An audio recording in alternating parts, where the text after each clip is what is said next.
গতকাল নোয়াখালীর নিয়াজপুর ইউনিয়নে সন্ত্রাসী যুবদল, ছাত্রদল এবং বিএনপির সন্ত্রাসীরা ইসলামী ছাত্র শিবিরের পবিত্র কোরআনুল কারীমের দাস অনুষ্ঠানে অত্যন্ত নৃশংসভাবে হামলা করেছে। তারা আমাদের 40-এর অধিক ভাইকে রক্তাক্ত করেছে। নোয়াখালীর প্রতি ইঞ্চি মাটি ছাত্র শিবিরের শহীদের রক্ত দিয়ে পবিত্র করা আছে। সেই পবিত্র মাটিতে কোরআন বিদ্বেষী, ইসলাম বিদ্বেষী জোরকে আমরা বরদাস্ত করব না। আপনারা দেখবেন ইসলামী ছাত্র শিবিরের কার্যক্রমকে বিশ্ববিদ্যালয় থেকে শুরু করে বাংলাদেশের সর্বোচ্চ বিশ্ববিদ্যালয়, সর্বোচ্চ বিদ্যাপীঠ, ঢাকা বিশ্ববিদ্যালয়, চট্টগ্রাম বিশ্ববিদ্যালয়, রাজশাহী বিশ্ববিদ্যালয়, জাহাঙ্গীরনগর বিশ্ববিদ্যালয় সহ বাংলাদেশের সকল বিশ্ববিদ্যালয়, স্কুল, কলেজ এবং গ্রামগঞ্জের শিক্ষার্থীরা স্বাগত জানিয়ে আমাদের কার্যক্রমকে গ্রহণ করেছে। আপনারা দেখবেন এরই ধারাবাহিকতায় বাংলাদেশের ছাত্র সমাজ ডাকসু থেকে শুরু করে এখন পর্যন্ত সংগঠিত প্রত্যেকটি ছাত্র সংসদ নির্বাচনে ইসলামী ছাত্র শিবিরকে বিপুল ভোটে বিজয়ী করেছে। বাংলাদেশের ছাত্র সমাজ শান্তিপূর্ণ কর্মসূচিকে, গঠনমূলক কর্মসূচিকে তারা আস্থার সাথে গ্রহণ করেছে।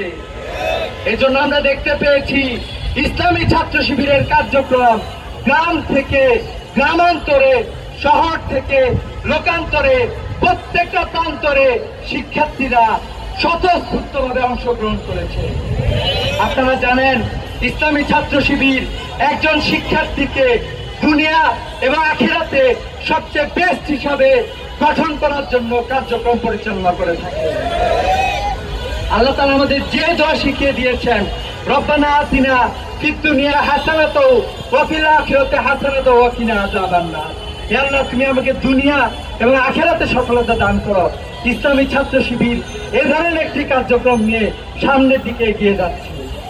ইসলামী ছাত্র শিবির যেমন বাংলাদেশের সকল শিক্ষার্থীকে যারা এবছর এ প্লাস পেয়েছে তাদেরকে সংবর্ধনা দিয়েছে, একইভাবে যারা কোরআন পড়তে পারে না, যাদের কোরআনের জ্ঞান নেওয়ার আগ্রহ আছে কিন্তু তারা সে সুযোগটা পায় না, তাদের জন্য বাংলাদেশের প্রত্যন্ত অঞ্চল থেকে শুরু করে বিশ্ববিদ্যালয় পর্যন্ত আপনারা দেখবেন ইসলামী ছাত্র শিবির কোরআনের কর্মসূচি গ্রহণ করেছে। নোয়াখালীর মসজিদে কোরআনের কর্মসূচি গ্রহণ করে সেই কর্মসূচিতে ঘোষণা দিয়ে যুবদল এবং স্থানীয় সন্ত্রাসীরা সেই কর্মসূচিতে হামলা করেছে। অসংখ্য সাধারণ শিক্ষার্থী, সাধারণ মানুষকে সেখানে আহত করেছে। কিন্তু আমরা দেখতে পাই তারা আমাদেরকে প্রতিরোধ করতে চেয়েছিল, কিন্তু আমরা দেখেছি সাধারণ মানুষ, স্থানীয় জনগোষ্ঠীর প্রতিরোধের মুখে সন্ত্রাসীরা স্থান ত্যাগ করতে বাধ্য হয়েছে।